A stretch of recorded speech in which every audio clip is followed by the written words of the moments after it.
Y'all, welcome to the First Tracks podcast, the New Hunters Rendezvous.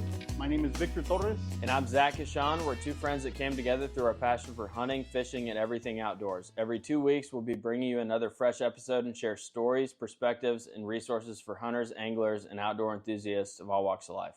So whether you're laying your own first tracks or a lifelong hunter who just wants to share their knowledge of the outdoors with our community, grab a cold one and let's get started. All right, man. So what is this? Episode 4? Episode 4.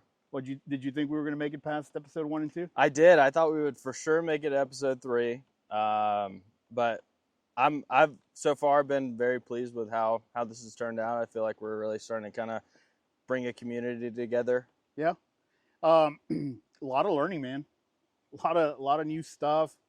You know, it's kind of you kind of know what you're getting into, but you really don't, right? So video editing, right? Audio editing, writing content, you know, trying to stay abreast of, you know, just outdoor news and stuff that normally you would, but now it's kind of like you have to make this concerted effort, right, to kind of stay on top of stuff. So I'm digging it, man.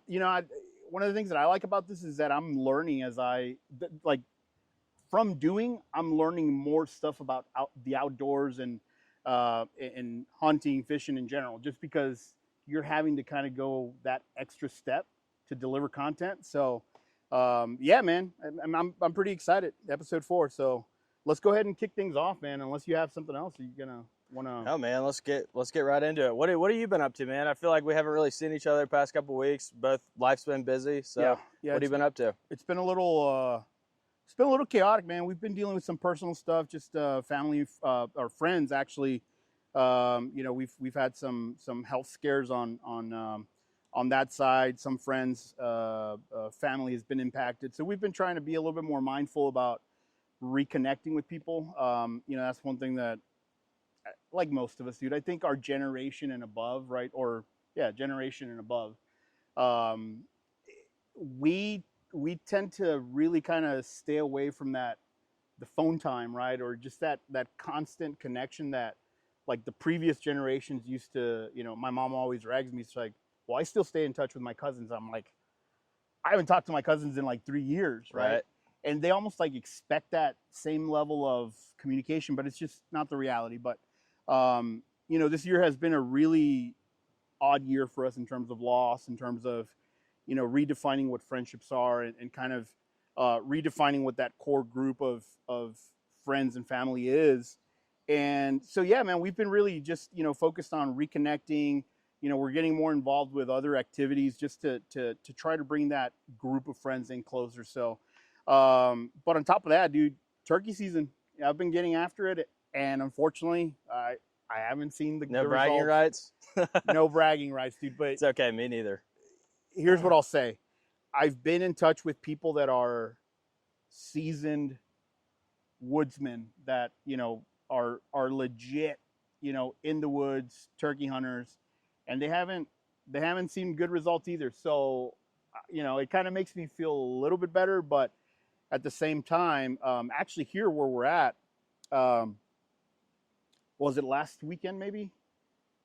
I could have sworn I saw a turkey pop up over there. Really? On that side, yeah. So I was sitting down. It was an afternoon hunt, and it was kind of similar weather.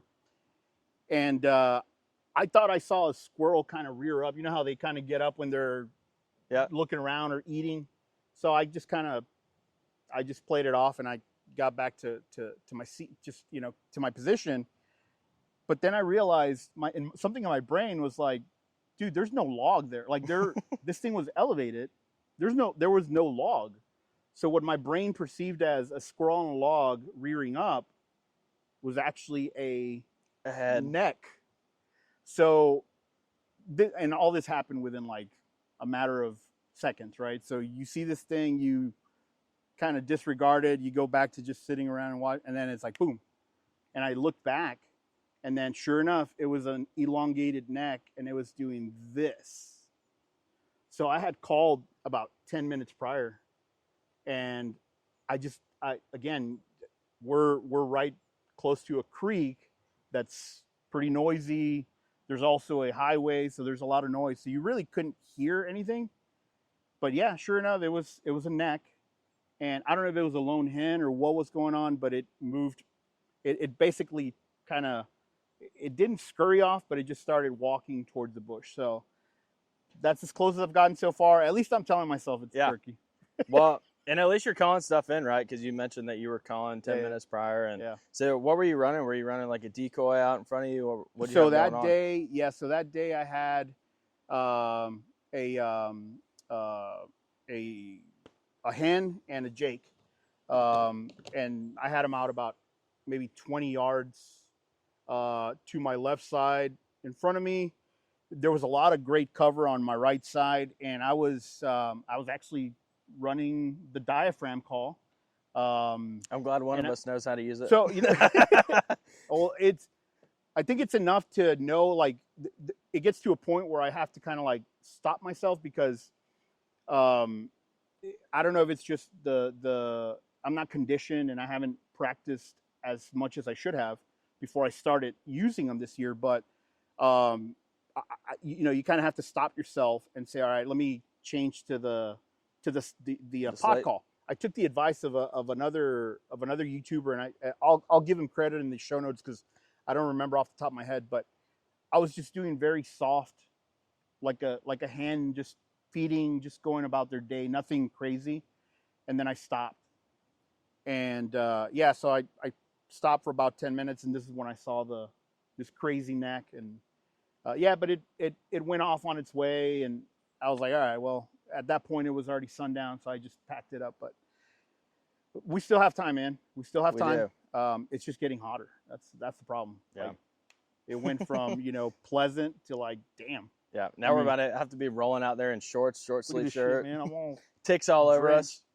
So anyway, we're out here, right? Because my AC in the house crapped out. So yeah, we thought it might be a little less hot, but I guess. Well, I mean, it is. It's pleasant. Yeah. We're by a creek, so there's a nice little breeze. But yeah, man, that's pretty much it. Just trying to reconnect with friends, family, and just trying to stay active, man. How about you? What's going on? So about 2 weeks ago, we went turkey hunting. Also unsuccessful. We were calling in birds, but nothing really came into shooting range. One of the lessons learned that I had, the guy I was hunting with, we weren't communicating with each other. And were you guys in separate spots or in the same blind? No, we were in the same blind. Okay. We weren't communicating with each other, and we were both sitting there, and I see this gobbler walk out, like definitely within shooting range, and I'm just sitting there with the video camera. I'm looking at the guy, and I'm like, are you gonna shoot this? Oh, so you were kind of like the video guy, and he was the one that was who was calling? Who was calling him in? Kind of a combination of both. Okay. So, but yeah, no, he was sitting right there, and I'm just looking at him, and he's just, yeah. I mean, he knew that the bird was there, but he wasn't able to get a shot off because where we were sitting, the blind was like right in front of a tree. Okay. And where he was on the right side of the blind, I was on the left, so I had a perfectly clear view of him. And he's just sitting there like with his gun up. And so, dude, that's what the you just lack grab of communication. And be like, do this, hold the muzzle, and be like, I'm taking it. Yeah. I'm taking it. Damn. So he just walked away, or did he? Yeah, no, he just walked right off. And nothing else came up behind him? Nothing else was came he up following behind him. hens, or what was he doing? there was a hen in there. She came in calling, and he came up behind her, and they both just kind of walked off. And to our right, there were a bunch of staggered trees, and you really couldn't get an ethical shot off on the bird. So that was the only opportunity that we had the whole weekend. So. But you did something different this time, didn't you? So I know you and I you hadn't told me about the what happened, so I'm glad you kind of saved it for the episode. But I know this time around, and during one of our last episodes, you spoke about, you know, for the most part, the last couple of seasons, really since your introduction to turkey hunting, you've been going out with your future father-in-law. This time you decided to kind of do something a little bit different, right? So you kind of do a little trial and error, a lot of error. Yeah. I think that probably has a lot to do with why we didn't see the number of birds and why we didn't have more opportunities. Okay. Just because both of us in there were very inexperienced novices. Yeah. For the sake of So if you had to kind of, one, communication, right? Obviously when you're when you're hunting in the same blind with a partner, it's important to know the roles. It's important to kind of talk about your shooting lanes beforehand. I know my wife and I have been in that situation, but one, we do tend to talk a little bit, real hush tone, but we tend to kind of say, all right, if there's this tree in front of us, you've got, right, everything from your to the left. nose to your wingspan. And for me, and same thing. So depending, and sometimes, you know, it's not conducive to have two guns, right? And so it's just, we're sharing one for the sake of, you know, just efficiency. And we talk about these things ahead of time of like, all right, if it's on this side, I'm going to grab it from you. And so we haven't had that situation where something actually presents itself, but having that game plan ahead of time is important. It is very so important. That sounds like one lesson. Anything on calling? What do you feel like you did right? What do you feel like you did wrong? So I think what I was doing wrong was I was starting off too loud. And what time of day? This was in the morning. Okay. Yep. In the morning. Yep. So I think I was starting off too loud. You kind of want to do that like softer that waking calling. Up, soft, feeding, socializing, and practice, man. Yeah. Practice was really, I think, what led to our demise this weekend was just not having the proper practice. Yeah. You know, when we were pulling out the slates, you hit those first couple tones and it was just cringy. So let me ask you, was it practice or was it environment? And I'll let you answer first because I want to get I kind of want to know because I ran into something like that and it wasn't practice. So I want to get your take on what it was. Yeah. So in my opinion, I think it was environment, to be totally honest with you, because earlier the day prior, we had come back from a hunt and obviously we didn't have any success, right? Yep. So we're all sitting around the table and we had a couple experienced turkey hunters, turkey callers there with us. And so, you know, we both pulled out the slates and we're asking them like, hey, what do I need to do? Right. And so it sounded great. At least to me. There was no pressure because you're not like, am I going to spook a bird off? No, it's like just, it's all you're just guys hanging around the table. Yeah, by some guys. Yeah. Yeah. So fast forward to the next day, we're sitting in the blind and I'm doing the same exact thing that I was doing at the table the night before, and it just didn't pan out. I mean, I think I was very self-conscious in what I was doing. Oh, interesting. Yeah, I guess the pressure of I can see that because I've been in the situations where, you know, and you often hear, right, that again, turkeys, they'll suss out whether it's the real deal or some dude, right? Especially at this point in the season. So I can see that because I have been self-conscious before where I'm like, you hit that one note and you're like, ooh, oh God. And then you're like, all right, let's put it down, relax for 10 minutes and then try it again. Yeah. But I'm asking that because I forget what day it was. It was a morning hunt at the forest, and it was it was an afternoon hunt at the forest. I went out because it was a nice day, and I knew there was rain coming, but I thought it was going to hold based on the forecast. It was going to hold out supposedly, and I get out there, dude. It's muggy, it's foggy, and it's already like 1 p.m, right? Which is kind of atypical. And then, sure enough, sprinkling, and it was just this steady, just a little bit of fog, steady drizzle, some rain. And I pull out the pot call, the glass pot call, and it was already preconditioned, right? I try to do that before I get into the woods. And I go to do my first scratch, dude. Nothing. Because of the water? The humidity. Yeah. And I'm like, I can see the glass is scuffed. So I slowly go and I rescuff it, right? I kind of put it between my legs and I rescuff it. And I go to do it again, man. Nothing. It was the wood. Mm-hmm. The wood had already somehow, you know, picked up some of that moisture, and I guess and I tried to scuff the tip, but nothing. So I'm like, oh, okay. Put that away. Now I got to pull out the diaphragm because I also tried the box call, and it was a little different. The box call wasn't like it was it was giving me sound, but it wasn't like you could tell the humidity had affected the wood as well. So that's why I asked. But we still have time, man. We still have We time, do. and I'm hopeful that at least I'm hopeful that this year will be a fruitful one for us at least. So, but cool, man. Anything else? What else? What else? So this weekend, it was my bachelor trip. We went out. I took a group of guys fly fishing, actually for the first time. So we were 8 guys out there. We went up to North Carolina, and a lot of the guys hadn't ever fly fished before. Oh, and so we were going into it with the expectation that, okay, maybe we're not going to catch anything. Maybe we will. Obviously, a couple of the newer guys we were kind of concerned about.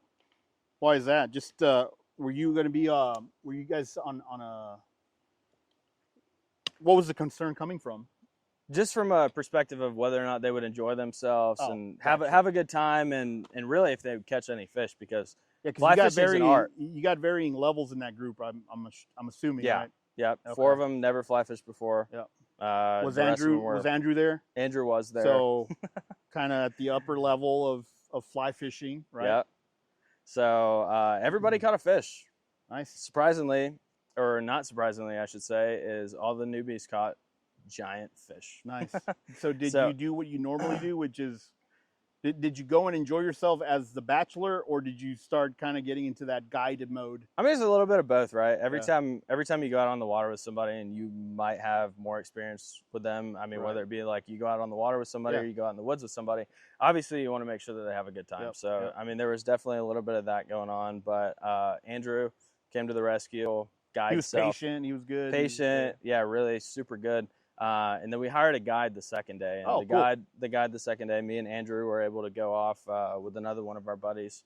We were able to go off and, kind of go exploring in the park while the guide kind of go hard, basically go hard and let the newbies kind of hang with the guide and get them on. Exactly. Yeah, but we stayed at some cabin up there in North Carolina. We had a big crawfish boil, and sweet. It's just a pretty good weekend overall. I caught a big brown, which we'll be posting later. Andrew caught, obviously, the biggest fish and the most fish of the weekend. What did it weigh? I don't know what it weighed. It was probably like a 20-inch brown trout, though. Oh, nice. Wow. Shit. Yeah.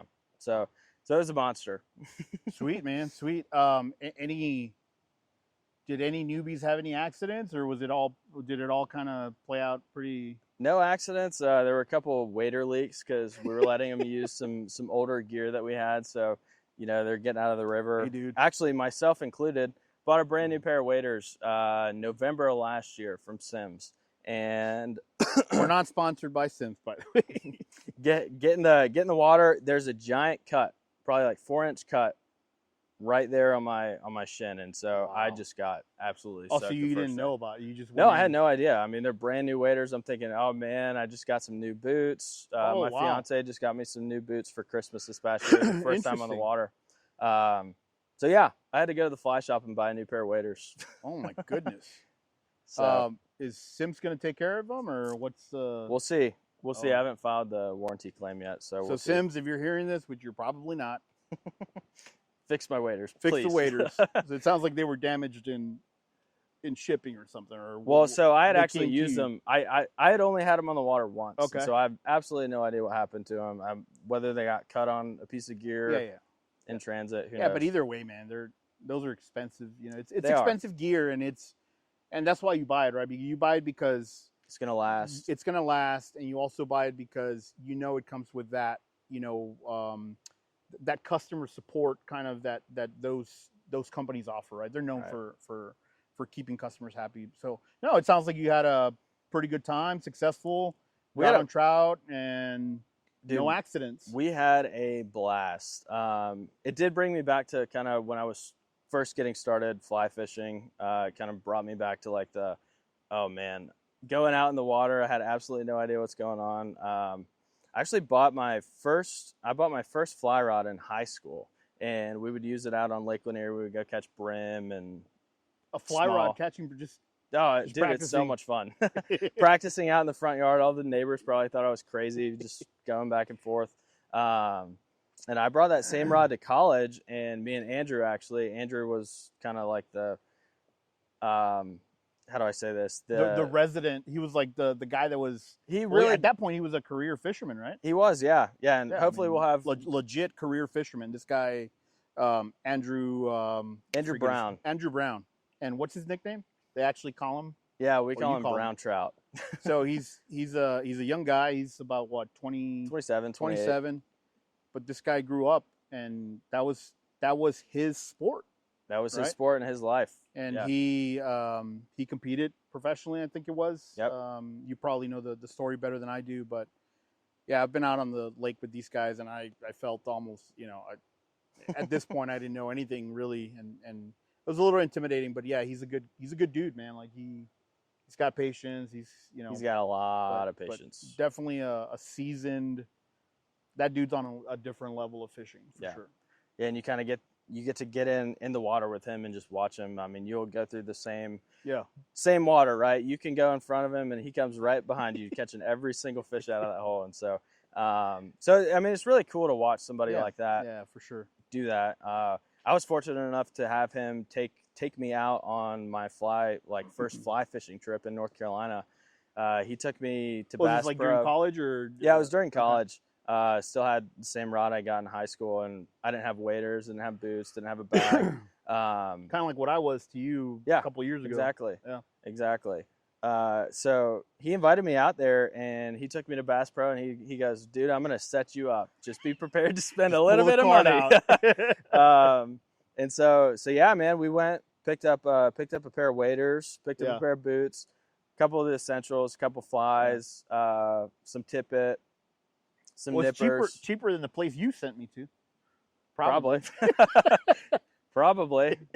But did you get the same level of service as you would have got? Definitely not. So yeah, man, he took me out there, and I had a blast. Absolutely fell in love with it, and every year we've been going back since. So and it's weird, right? Like you go in and you're shopping for like a whole different. It feels like you're shopping for a whole different sport, right? Even if you have a little bit of that fishing background, which I think at that point you already had, right? I mean, you had been fishing since high school, but did it feel like completely alien to you? Like when you were like fishing, like I got to get this rod, I got to get this net, I got to get this. It did.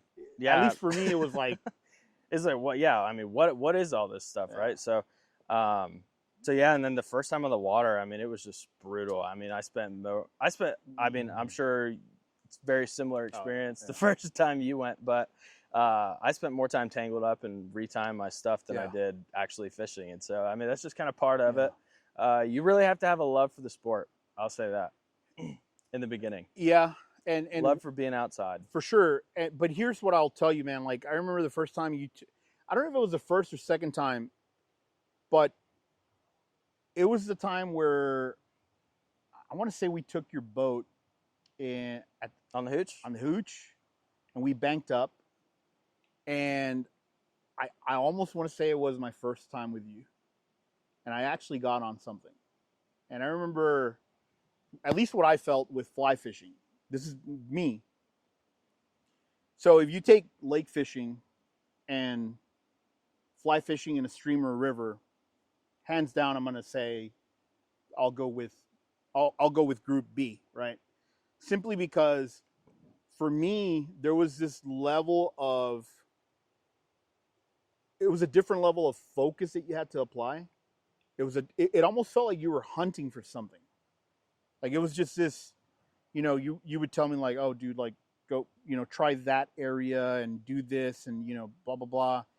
There was this level of like, it's not, I'm not going to say mechanical because that's not fair. It's a really precise tactical, almost like you're shooting a bow. Like it has to have a purpose. It's got to have a purpose. It's got to have a purpose, dude. It's weird. And then you get into it, you get locked into it. And the first time you feel that, pop, pop, pop, you're like, oh shit.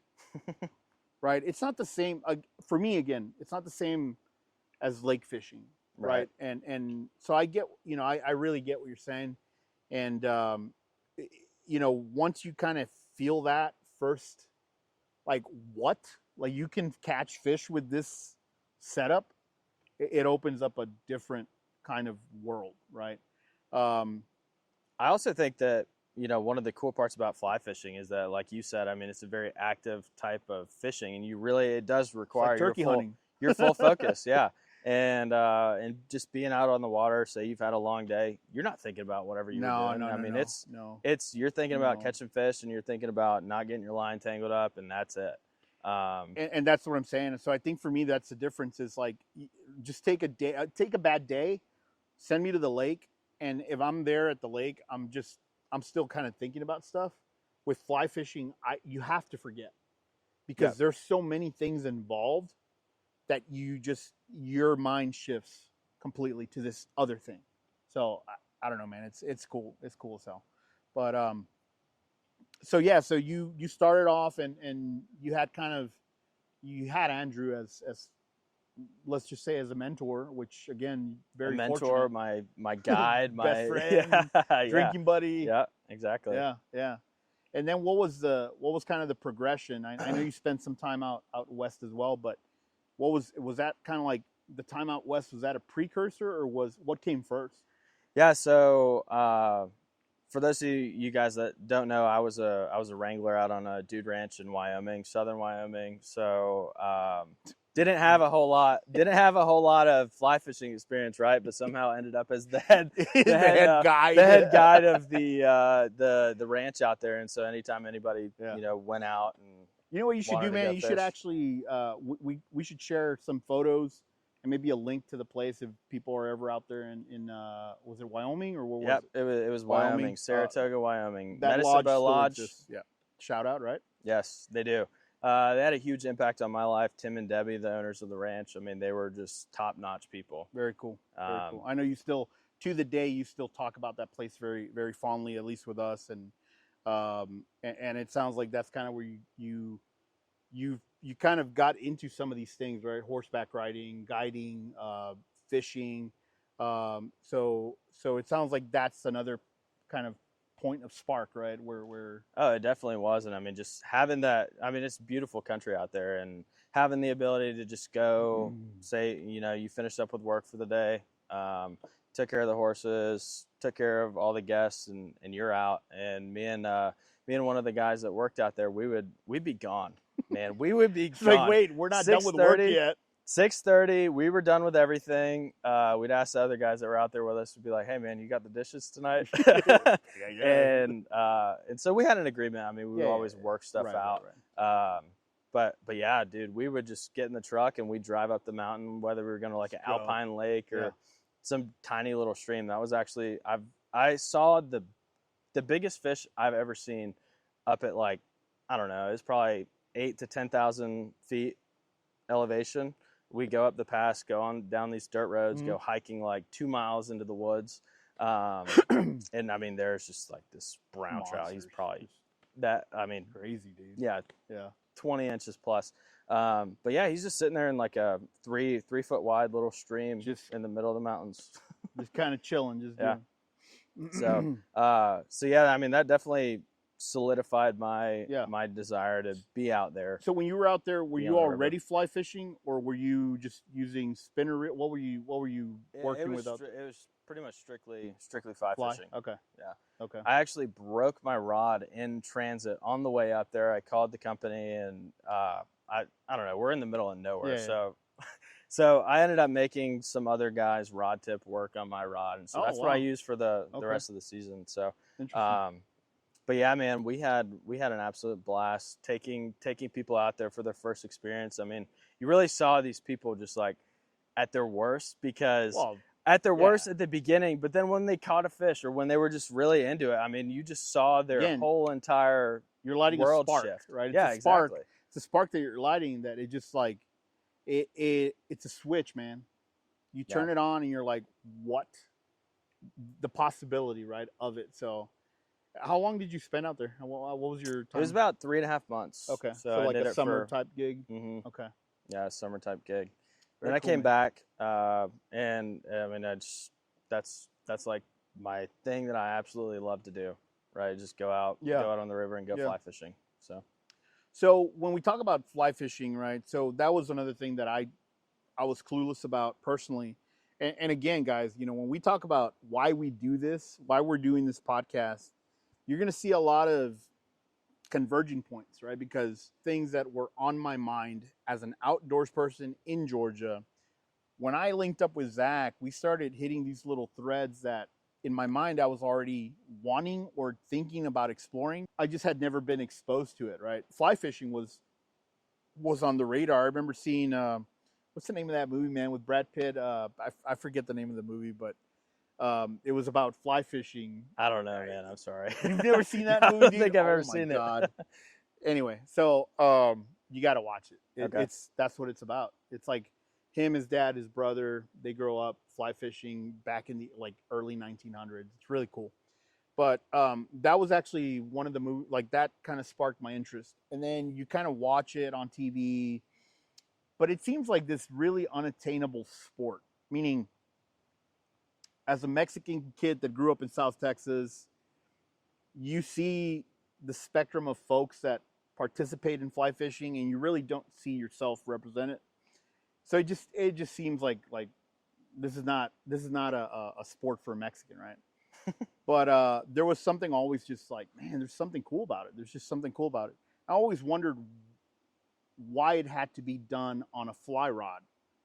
And so anyway, when Zach and I linked up, we started again the threads just converging, and I found out he did fly fishing. And one day we went to the lake, and Andrew was there. And at that point, man, I was like, you know what? I've got somebody who can at least introduce me and kind of tell me what I need to know, what I need to get into. And that's where it started, man. You were like, hey, man, go to this place, right? There's a local shop here, and they're an outfitter shop. Like they'll set you up. You just have to kind of figure out what you need, what you want. So I went there, and for me, primarily the way my mind works is like, dude, this almost seems like tennis, like golf, like that kind of a sport where you need some level of foundational knowledge, right? So I went to this outfitter shop, and I remember going in there, and I was just like, one, as somebody who does like gear but doesn't buy a lot of gear, that shop is just amazing, right? Mm-hmm. They got fishing for, I mean, it's wall to wall fishing, but a lot of fly fishing and river type fishing. And you were like, you need some waders, you need some boots, and you didn't say what, specifically. But again, in my mind, knowing who I am, I'm like, I want this. If I'm going to buy something, I want it to last for years and years, right? It's like we spoke on one of the other podcasts. It's like I'm very frugal, and I want to be able to use things for different purposes and for a while. So I knew I needed a fly rod. So my first purchase was the fly rod. I went to Bass Pro first, and I remember going there, nobody around. Like this was after, I can't remember if this was during COVID or during the kind of height of COVID. Yeah. Dude, not a single person in the store, and I was like, what am I gonna buy? And you're like, yeah, just buy this. If you can find a kit, right, a fly rod kit, buy the kit, talk to somebody. So we find somebody, and the guy goes, hey, here's this kit. So it was already one of these, like, just a standard kit. You don't have to think about it. It's ready to go out of box. And just buy some flies and some line and get it spooled up. So that's where we started, and then we discovered the other place. But the first thing that I did realize when Megan and I, the first time we went out to some actually it was the Amicalola Creek up here, and I was just like trying, and I was like, what in the hell? It was just getting tangled, and I was like, all right, I got to figure this out, right? So I called that place up, and I'm like, hey, do you guys do classes? It's like, yeah, actually we do. Here's what it costs. It was nothing. I mean, it really was. It was like $60 for an hour. I signed up for the class, dude. I was out there at the parking lot with them for a whole hour, just instructing me different types of movements. You had already kind of given me some pointers, but after that class, dude, like that really gave me the confidence to say, okay, now we can go out. Now we can go out. And then it happened that we had that trip with that, little excursion out in Chattahoochee, and I was kind of applying those lessons, dude. And And I was like, you're like, dude, your casting has improved so Yeah. much. And I'm like, yeah, because I actually took a class, you know. And I remember, I mean, you were just sitting there and like light bulbs were going off in your head. It You're was, like, dude. It was. I mean, you were crushing it, man. I mean, I was very impressed with how you were doing the first time. Well, one of the things that I say is like, you know, I'm a drummer from my background. I drum, so for me, muscle memory is very. I'm not going to say it comes naturally, but it's it's one of those things that I just. If something requires muscle memory, it automatically it has to lock in, and I'll repeat it. And like you said, I was out in the front yard, of my house, like an idiot. People were passing by. There's this Mexican Catch dude. anything? Nope. This Mexican dude out in his front yard, fly fishing, right? But it paid off, man. Like we went on that trip, and that, you know, I remember my first hit where I was struggling, and it's not that I wasn't getting hits, it's that I was struggling setting the hook. But that first one that set the hook, man, we brought it in, dude, that lit up my confidence, man. I was like, dude, this is it. Mm-hmm. Like there's just something about it that you just feel so connected, right? Because you're having to go through this motion, and once you feel that hit, there's so much after, right? There's other things that you have to start considering, right? It's not like just the reel, right? Where the spinner reel where you're just reeling in, and there's not a whole lot. Once you got them hooked, you pretty much have them hooked. With the fly rod, it's like you're in control, and you have to maintain control. Otherwise, it's like that, they're gone, right? So, but yeah, that was, again, it was an experience through Zach. You know, it was something that I'm not going to say I would have never experienced it. I just experienced it probably sooner than I would have, right? Or in a different way. So, yeah, man, kudos to you for kind of, you know, taking on that role again, right, as a teacher. So all it takes is that one person to come into your life and be like, hey man, I want to go take you out to go show you how to do this, right? Dude. And then you're able to now share that experience with Megan. And now Megan, if she gets super into it, she could go share it with somebody else. And so it's really about, you know, kind of building the community. It's really sharing that knowledge, right? And we kind of did the same thing with a buddy of ours where he wanted us to take him fishing. We had never taken him fishing, and it's so weird, dude. Like we took him to a reservoir. He caught his first little bluegill. And then like 4 weeks later, he's calling me saying that he's trout fishing up north. I'm like, what? Yeah. You know, he's already that's like, cool. Oh, dude. I'm like, dude, more power to you, man. Yeah. And he's already like 10 rods, 10 reels, you know, deep. But you know, he's one of these, like, he goes over the edge. But the point is, he's being successful, right, in his own way. And it just took that little spark, somebody taking him out. That's all it takes, man. A little a bluegill, and he was so excited. So, but you know, I think if we're looking at if we strip this down, right, and trying to demystify what fly fishing is, and I know we don't have a whole lot of time, and it's a very deep subject, but why don't we do this, man? Let's just talk about fly fishing, demystify it, maybe what the difference is between fly and a rod and reel type setup, and maybe some of the basics, some of the bare necessities that you would need if you wanted to get into the sport, right? So. Yeah, man. I don't know if you want to start with this. What you've got right here is I mean, it's a fly rod. It's actually the same exact fly rod that I had. I see you've got a little dry fly. I do. Tied on there, right there. Elk caddis. That's the go-to dry fly for me. Something gatos. I don't know. So the cool part about fly fishing is this line right here is your way that you cast. I mean, no matter how hard you throw this rod, if your line is not making the right motion, I mean, it's not going to go anywhere. Right. So let's pause there real quick, because I think this is important. And this was something so fundamentally different that I didn't really understand when I first started. So if we talk about just your classic reel that spools the line like this, where you have some type of a weight, right? Mm-hmm. Some type of a lead, some type of a metal tungsten or something that allows your line to fly when you cast it, okay? Right. With fly fishing, you don't have that. This right here, what Zach is talking about, in this case, it's a green, what do we call this? It's a green floating fly line. Right. This is the weight that allows what do we call this, Zach? Your leader Leader and your fly. To virtually fly and go a pretty far distance.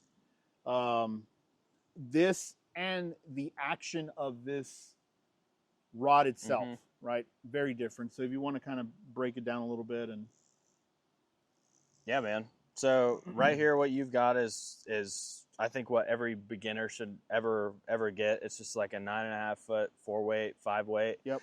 That's all you need.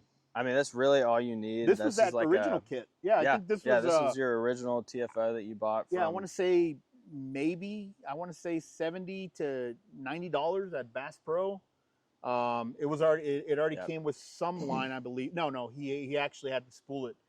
Yeah, he might have hooked you up. It looks like he hooked you up with. Well, this was post. This was at the other shop. Yeah, gotcha. So we changed it up because I did notice once we started getting into it, you know, it only took a few experiences for me to really understand that the original line that he gave me was no good. Yeah. So yeah, I mean, it's just the cheap line that comes from the factory. Right. Comes with like backing, fly line, and then they give you a leader to get you on the water, right? So this is the rod that I mean, same exact rod I carry. Yeah. It's the one that you've got. So if we reel this thing up, as far as just stuff that you need to get started, I mean, you've got to have something that you keep your flies in. You really don't even need waders or boots. Right. I mean, if you want to, again, from the bank, really, you can go from the bank, or if the water's not super freezing cold, you just wet wade. So I would just knock that off of your must-have list. What you need is something to keep all your gear in. Yep. So just, you know, I mean, this is kind of big. Over the years I've accumulated a lot of stuff, and so probably first getting started, you probably wouldn't have something this big. Like if you compare Zach's kit to mine is smaller, and not by design. It was really because in my mind, you know, I basically left the store with this, a couple of flies, and the guy was actually very kind enough to say, dude, you don't need that. He was that's what you get when you go to a local, a real fly shop that cares, that wants you back, and that really knows what they're talking about. He's like, because I asked, I'm like, dude, don't I need something? He's like, no, man. He's like, your first year, unless you're going out there hardcore and learning, you're gonna have a box. Just make sure it's waterproof, a combination of flies, and my pack is literally, it's probably a little bit bigger than this, and it goes in the front. For you, it seems like you really kind of, you know, you've got several things there. And yeah, I've got spools of tippet. This is pretty essential. What's tippet? I'm sorry. It's just stuff that you would attach to your leader. I mean, you can use it to tie up multiple, like dry dropper fishing, multiple flies on your fly line. So this would attach directly to your leader, which you've got the dry fly. So it's kind of like three components, right, of the line. So if you look at it, right, so you've got well, actually 4 components, right, because you've got your backing, which is kind of the material. Let's call it the back end material that allows you to pretty much cast as far indefinitely. Indefinitely. And then you've got your float or your sinker line, depending on what you're fishing for, right? In this case, it's colored green. Trout. Yeah, for trout.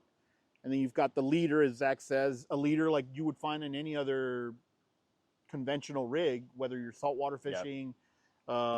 It's just another layer of material that allows you to really moderate, I guess, for the weight for whatever you're catching. And then in this case, the tippet, right? And that's kind of where the fly. Yeah, you would attach it on, because I mean, as you notice with fly leaders, they kind of taper. They taper. That was the other thing that I found very curious. Like, so as you lose flies, you're cutting stuff off. As you lose more and more flies, you're getting thicker and thicker line. So eventually, you have to replace the tippet, right? Because you've if you're a newbie like me, you're constantly losing. Right. Flies. So. I mean, dude, I lost a pretty ridiculous amount of flies this past weekend, but I don't want to talk about it. But listen, dude, here, let me kind of cut you off here, but that was something really important that this right here can be intimidating. So what I'm going to do is I'm going to actually share a link to a book that I bought. Again, we're not affiliated, And actually, this is a really old school book. It's like one of those old school hardcovers. Yep. And it really does. It's like one of the original definitive like fly fishing books. I forget who the author is. Like I said, I'll link it. But that's where I, after some of the instruction you gave me, that was the source that I really like dug into, because a lot of this stuff was still kind of confusing to me. So that was a good resource. I'll put it on the show notes. That way folks can, Go buy check it it if out. they need it. Yeah. Yeah. So continuing, sorry. And then so this little piece of equipment you can use just a simple Cut your nails. nail clippers. Yeah, if you want to give yourself a manicure on the river. No, we use this to just cut flies off, and it's also got like a little eyelet poker. So a lot of the flies that you buy, they've got glue from the factory, and you got to punch it out to be able to get your line through. I remember the first time, man. Dude, I remember the first time I was ever trying to tie on a fly, and I'm like, what the heck? Like, I know my vision's not that bad, and so I'm sitting there trying to push the line through the hole, and I'm like, nothing. It won't go in. It just curls in. Just curls in. Yeah. So this little tool comes in handy. That's cool. And then just outside of that, I mean, all you really need, I've got two of these boxes right here. I've got one for my nymphs and midges, which are basically your sinking flies, and then I've got another box for. And this could be very confusing, right? I mean, I look at this, man, and outside of it being pretty much like a work of art, I'll get it closer. Is this the one that you get from that guy online? No? The box isn't, but a lot of those flies the gear itself. So, yeah, what's that saying that you always hear in fishing? What is it? Match the hatch, right? Yep. And I think this is probably the best example of that, right? Is you've got your junk flies, which are your eggs and your squirmy worms, and just like the real junky looking stuff for fishing for like stupid stock fish, right? Yeah. And then you've got like your smaller stuff for when they're on like a more natural bite, bigger nymphs and midges. And so I know we're throwing out a lot of terms here. So let me see if I can maybe simplify a little bit, just to, for somebody like me is. So what this really represents, I almost look at this like a seasonal, like a calendar, right?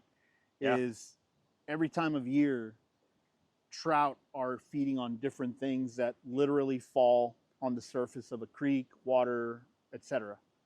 So when you hear the term match the hatch, right, is during spring, during whatever time of year it is, you want to try to throw a fly, a lure that represents what's currently hatching in that season.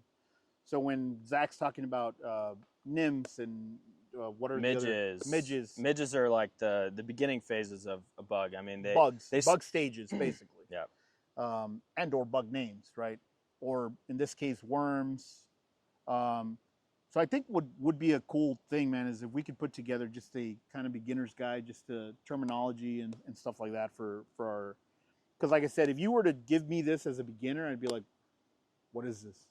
Like, what do I do with it, right? And then there's the challenge of actually tying these things, right? Yeah, bring your reading glasses. But yeah, you can get lost in this. But I think the takeaway here is, like Zach is, like we're saying, right, is this kind of almost represents like a seasonal calendar. Is you have to have what those fish are feeding for naturally during that time of year, or something that is going to be even more enticing than that, right? To be able to present it as you fish that stream for that target trout, whatever it is.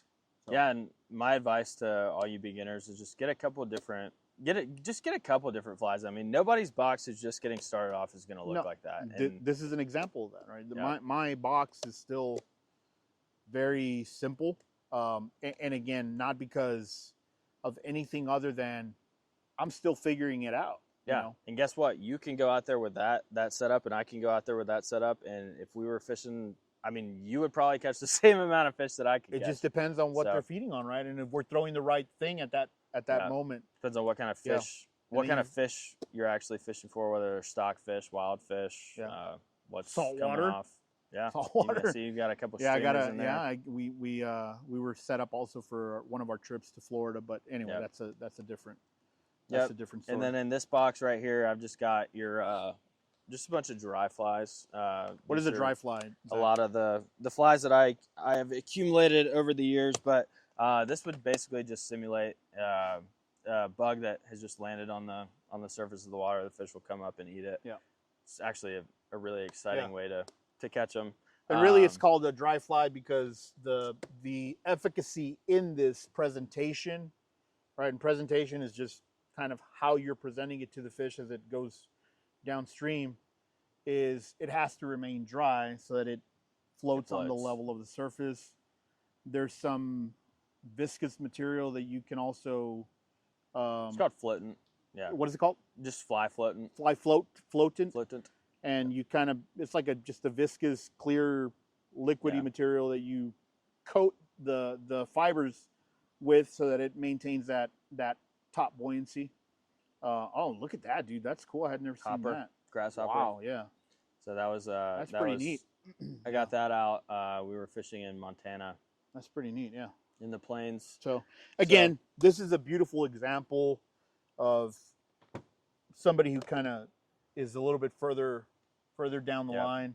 This is an example of a beginner, and I think you could be just as successful as we had. Oh, you absolutely could. We've demonstrated. I went out there with Andrew. I'll tell you this: he had 5 flies going into the weekend. That was it. And oh, really?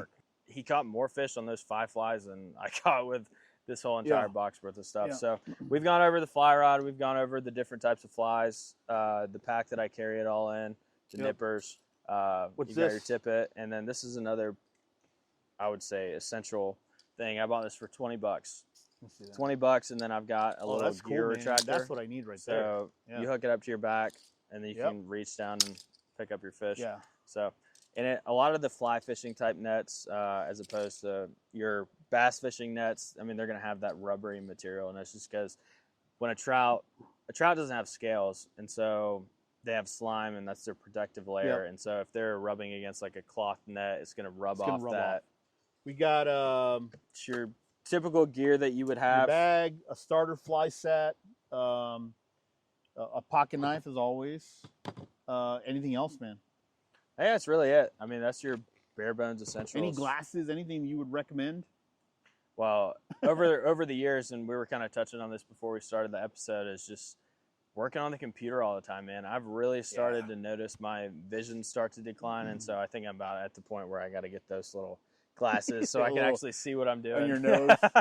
But yeah, I mean, just get out there and try and go catch one. I mean, you don't have to have all this crazy gear. Get yourself a fly rod and you're golden.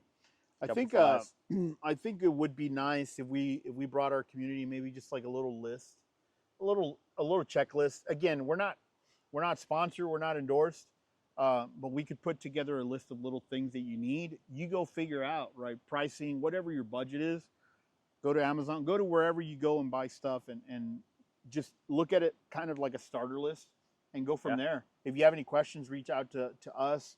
We'll do the best we can, right, to get those questions answered. But again, the point is get out there, get out there and leverage our community. If you do have those questions. And I think on top of that, like I said, I'll post the link to that book because it helped me out a lot, man. Like it really helped me with nomenclature, the terminology, with understanding some patterns, how they use the boulders in the creek systems and the river systems, and just how trout operate in the water. Very different than bass, so just understanding how these creatures navigate the water system is going to set you up for success. So cool, man. Anything else that you want to touch on in terms of trout or kind of into it? I think that's pretty much it as the trout goes. I know you wanted to touch on a specific article that you found online. I ran into an article that was talking about Kentucky and the elk population there, which I always knew we had some populations out east, but I wasn't really aware of how successful the elk population in Kentucky was and the opportunities as a hunter to participate in Kentucky's elk season. It's what'd you say it was the biggest elk population east of the Mississippi? East of the Rockies. So just as a little backdrop here, so if we look at going back to the mid 1800s, right? So in 1850 in Kentucky, uh, the elk population was completely extirpated, right? So as settlers were moving west, right, they were really hammering elk, deer, whitetail, et cetera, big land mammals, black bear, and elk was one of those prized commodities back then, right? So as people were kind of settling out west, we basically got rid of elk in the eastern United States. So in 1997, Kentucky embarked on a major project to revitalize and reinstate an elk population in old mining um, sections of the state. So basically, the southeast and the northeast, where old mining operations used to be, they basically reclaimed that, and they chose that location to repopulate with elk. They translocated about close to 1,600 elk. They transferred basically from 6 different western states to establish a herd. And in 2002, they pretty much completed the final restoration of that operation. And today, it boasts the largest population of elk east of the Rockies, to the point where it's now a managed resource, and they have 500 yearly tags that they allow hunters to participate in. So this all kind of came by chance, man. And when we were reading this article, I started looking into it, and it's an open draw, meaning it's an open lottery basically for anybody, whether in state or out of state. So we decided to participate. It was like a $20 investment to have the opportunity to hunt that season. There's 3 windows, so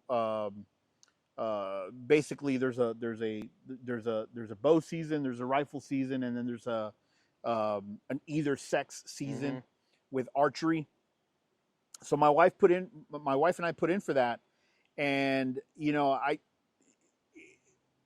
it kind of opens up a new world, right? Because it shows that, one, in the United States, we really look at our natural resources as something vital, and you also look at it from the vitality of a community, right? So what they did in that area of Kentucky, they took this part of the state where used to be nothing but mining country, an old industry that left, and now it's been replaced by a new industry that's allowing these communities to thrive again, right? Because of these opportunities of bringing in hunters and letting them participate in these hunting opportunities. So, yeah, man, I'm pretty stoked, and I thought it was a pretty neat article. We'll post it up on the show notes as well, because it kind of goes to show the resiliency and kind of how we really, as a country, how we look at these resources. How, yes, even though in our early history, right, we pretty much got rid of some of these things, but a lot of these states work with other agencies across the country to be able to reestablish some of these historical herds, right, that used to exist there. So, and like you said, I mean, it's not just elk. I mean, they did that with the oh, whitetail deer. yeah, They did that's that with right. bears. That's right. They 100 did it species. with everything. Yeah. It was 100 species that Kentucky, and Kentucky is not the only example, but it was interesting because it kind of led us to an opportunity that we didn't have, right? So, or at least that I wasn't aware of before this year. So we're excited, man. So they're supposed to draw in May, I think. That's when you find out whether or not you've been drawn for the tag. But figured for $20 each person, yeah, man, why not? Why not, right? It's an adventure that I think would be great. So, so I think that's kind of from a news perspective. Again, it's an older article, but I think it's an article worth reading, just because It's again, relevant. it's a story of success for the United States and our wildlife, right? So yeah. Anything else, man, from First Track's perspective? Anything you want to cover? Any updates there? So we're working on a couple of things as far as merchandise goes. I don't know if you guys saw this, what we're wearing on our heads, but It is we're trying to get some hats made. We're still working through a couple small details, and as well as a couple graphic t-shirts. So stay on the lookout for those. And anything else from you? No, I think from a from a t-shirt perspective, I almost want to kind of put some samples and see, you know, what do you guys think? What do you prefer, A or B or C? You know, no, I think you know, the website is up, right? firsttracksoutdoors.com. We're finally out on episode 1.